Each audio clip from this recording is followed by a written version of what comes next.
Léon Tolstoï a acheté cette maison à Khamovniki en 1882. À l'époque, c'était une banlieue ouvrière de Moscou. L'idée a été suggérée par un ami de famille, comte Olsofiev, qui disait « Vous pourrez régulièrement visiter la colline des Moineaux pour vous promener, en passant par votre jardin et ensuite le mien, sans que votre pied touche des dalles une seule fois. » Tolstoï espérait aussi que ses fils entreraient au fameux lycée Polivanov. Et pour Tatiana, la fille aînée, il était déjà temps d'aller dans le monde.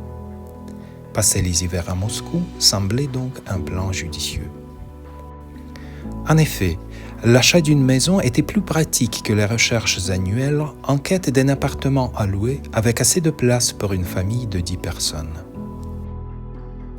Les Tolstoï ont vécu ici pendant 19 hivers, jusqu'à 1901. Durant cette période, près de 100 œuvres littéraires ont été créées dans cette maison, entre autres Résurrection, La mort d'Ivan Ilitch, La sonate à Kreutzer, Le Père Serge. Tolstoï se levait tôt.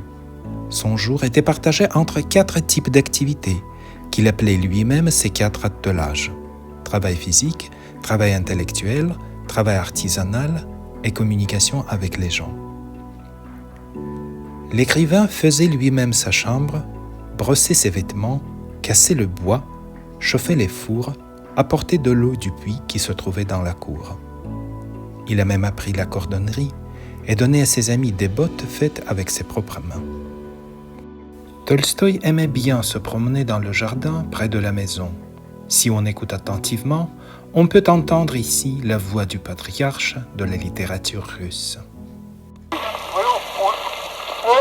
Когда уж меня не будет, то старик говорил нам